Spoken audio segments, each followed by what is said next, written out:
இனியவர்களே, ஆனந்தமானவர்களே, அற்புதமானவர்களே, இந்த அற்புதமான தருணத்தில், ஆனந்தமான தருணத்தில் நெதர்லாந்து யூரோப் ட்ரிப்பில் நெதர்லாண்டுக்கு ஒரு போட் ஹவுஸ்லேருந்து உங்கள்கிட்ட பேசுகிற நண்பர்களே பொதுவாக வந்து பார்த்துருக்கின்ற நம்முடைய அமிர்தகார சேனல் ஒரு ஆன்மீக சேனல் நண்பர்கள். நிறைய தியானங்களை பற்றியும் நிறைய ஆன்மீக பயணத்தை பற்றியும் இப்போது வந்து யூரோப்பில் இருக்கக்கூடிய ட்ரிப்ஸை பற்றி நிறைய பேசிகிட்டு இருக்கோம்.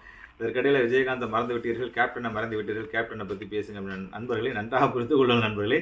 அதாவது வந்து ஒரு மாமனிதர் வந்து கலியுகத்தில் வந்து இவ்வளோ தர்மங்கள் இவ்வளோ நல்லது பண்ணியிருக்கான்னு அவர் நன்மைகளை செய்துவிட்டு அவருக்காக பேச வேண்டும் என்பதற்காக நாம் பேசப்பட்ட விஷயம், அவருடைய கனவுகள் நிறைவேறும் என்பதற்காக தான் பேசினோம். ஓகே நண்பர்களே, இந்த ஒரு வீடியோ வந்து கேப்டனுக்காக அர்ப்பணித்து அவருக்காக பேசுகின்ற நண்பர்களே. இப்பொழுது வந்து பிஜேபி வந்து பார்த்தீர்கள் என்றால் ஏடிஎம்கே பிஜேபி கூட்டணி வந்துவிட்டது. அங்கிட்டு பிஜேபியோடு இருந்த பாமகவோட நிலைமை ஒரு இக்கட்டான சூழ்நிலையில் இருக்கின்றது. அங்கே வந்து பார்த்தீர்கள் என்றால் தந்தைமான குழு பிரச்சனை, அது அவர்களுடைய கட்சி பிரச்சனை பேசிக்கொள்வோம். இப்போது அதிமுகவோட இருந்த தேமுதிகவுடைய நிலைமை என்ன? நான் ஆரம்பத்திலே சொன்னேன், இது வந்து சட்டமன்றத்திலும் தொடரும் அந்நியார் அவர்கள் தான் சொல்லிக் கொண்டிருந்தால் எடப்பாடி அவர்கள் சுயநலமாக தான் தனியாக நிற்கின்றோம் என்பதற்காக அப்பொழுது இருந்த ஒரு குழப்ப நிலையில் சில கேடுகட்ட அரசியல்வாதிகள் தான் சொல்ல வேண்டும், அவருடைய ஆலோசனை கேட்டுக்கொண்டு அவர் வந்து எல்லாத்தையும் உதறிவிட்டு கடைசி நேரத்தில் வந்து ஒன்றும் இல்லாமல் அம்மோன் நிற்கும் போது வந்து பார்த்தீர்கள் என்றால் அப்பொழுது வந்து தேமுதிக கை கொடுத்து அவர்களை வந்து வச்சு இது என்னுடைய பழைய பதிவிலே சொல்லியிருந்தேன். இப்பொழுது மீண்டும் சொல்கின்றேன், மீண்டும் பதிவு செய்கின்றேன். எடப்பாடியார் என்பது அவர் நம்பிக்கை என்பது வந்து அவரை எந்த காலத்திலும் வைக்க வேண்டிய அவசியம் இல்லை. அவர் வாய் தொடர்ந்து சட்டமன்றத்தில் தொடரும்னு சொல்லவே அந்நியார் அவர்கள் சொல்லிக் கொண்டிருந்தார். அரசியல் என்பது அந்த நேரத்துக்கு நகரக்கூடிய ஒரு விஷயம். ஆகவே இதற்கப்புறம் நன்றாக புரிந்து கொள்ளுங்கள், அண்ணாமலை இல்லாத பிஜேபி அல்ல. அதே போன்று டிடிவி ஓ பன்னீர்செல்வம் போன்ற இன்னும் எல்லா கட்சிக்காரர்களும் செல்லாத அதிமுக முழுமையான அதிமுக அல்ல. முழுமையான அதிமுகவும் முழுமையான பிஜேபியும் கூடாத ஒரு கூட்டணி எப்பொழுது முழுமை பெறும் என்றால் அது தேமுதிக போன்ற பெருங்கட்சிகளை அரவணைத்து சொல்லும்போது தான் தமிழ்நாடு உள்ளா பறந்து விருந்து அவர்களுக்கு இருக்கின்றது. அவரோட வேல்யூ அவர்களுக்கு தெரியவில்லை என்றால் மீண்டும் ஒரு தோல்வியை சந்தித்து அது ஆளுங்கட்சிக்கு சாதகமாகத்தான். ஆகவே நான் என்ன சொல்கின்றேன் என்றால் தைரியமாக உங்களுடைய கருத்துக்களை உறக்க வையுங்கள். உங்களுக்குன்னு ஒரு பெரும் கூட்டம் இருக்கின்றது, உங்களுக்குன்னு ஒரு பெரும் கட்சி இருக்கின்றது.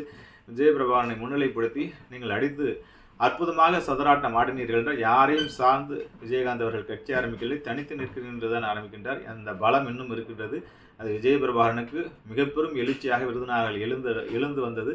அதை வந்து ஒரு சாராராக சார்ந்து அமைதியானது வந்து இந்த ஒரு மாத காலத்தில் பெரும் தவறு. இந்த ஒரு காலம் பார்லிமெண்ட் எலெக்ஷனுக்கு அப்புறம் நான் சொன்னேன், பார்லிமெண்ட் எலெக்ஷனுங்கிறது ஒரு படி. இதை தொடர்ந்து இதே புரட்சியை, இதே உணர்ச்சியை, இதே விஷயங்களை தக்க வைத்து கொண்டு விஜயபிரபாகரன் முன்னிலைப்படுத்தி நடைபோட வேண்டும் என்பதை சொல்லிக் கொண்டிருந்தேன்.